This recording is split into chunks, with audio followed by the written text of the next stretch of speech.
আসসালামু আলাইকুম। আশা করি সবাই ভালো আছেন। আজ গালফ সমুদ্রে নৌকা ভ্রমণে যাব। এদেশে নৌকাগুলোকে ধাউ বলে থাকে। ধাউ জার্নির কিছু অংশ শেয়ার করব আপনাদের সাথে। সমুদ্রের কোল ঘেঁষে হোটেল শেরাটন দেখা যাচ্ছে। গালফ সমুদ্রের নীল পানি আর আকাশের নীল রং মিশে আজ একাকার হয়ে আছে। সেই নীল রং আর সমুদ্রের মিষ্টি হাওয়া গায়ে মাখাতে মাখাতে আমরা এগিয়ে যাচ্ছিলাম। ধীরে ধীরে নৌকা চলছিল।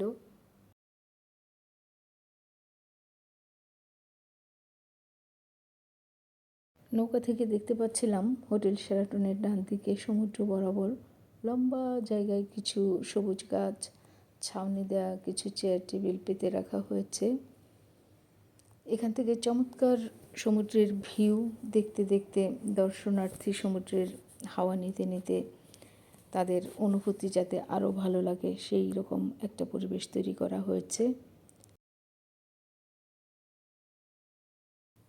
এখন পর্যন্ত সমুদ্রের পানিকে বেশ শান্ত মনে হলেও একটু ভিতরের দিকে যেতেই দেখলাম বাতাসের বেগ বেশ বেড়ে গেছে।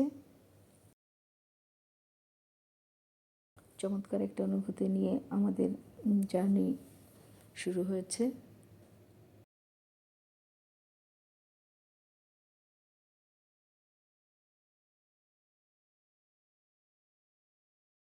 ঢেউয়ের পানি আমাদের গায়ে এসে লাগছিল আর ঢেউয়ের চাপে নৌকা বেশ দুলছিল।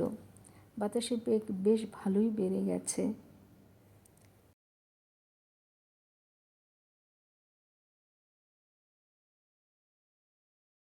এদিকে সন্ধ্যা প্রায় হয়ে এলো। দোহার স্কাইলাইন দূর থেকে দেখতে পাচ্ছিলাম। আমরা নৌকা থেকেই সানসেট দেখতে পাচ্ছিলাম। মনে হচ্ছিল সমুদ্রের মাঝখান দিয়ে তৈরি হয়েছে বড় বড় অট্টালিকা, বড় বড় বিল্ডিংগুলোকে খুবই চমৎকার লাগছিল। আমার কাছে মনে হয় সমুদ্রের ঢেউ মানুষের মনকে শান্ত করে। মহান আল্লাহ তাআলার দেয়া এই অপার সৌন্দর্য দর্শন করে মানুষের জীবনের গতি ফিরে পায়। একঘেয়ে জীবন না কাটিয়ে ঘরের খুব কাছে যে কোনো সৌন্দর্য অবলোকন করতে বেরিয়ে পড়া উচিত।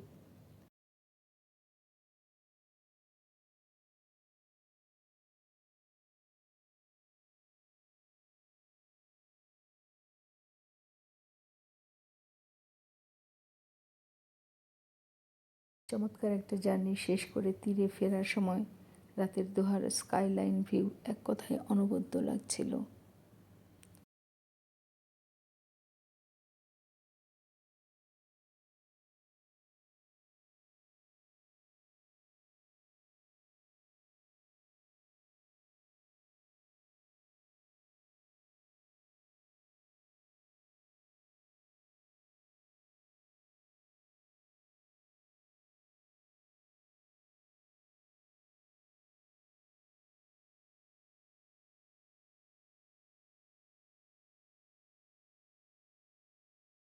সবাই ভালো থাকুন, সুস্থ থাকুন।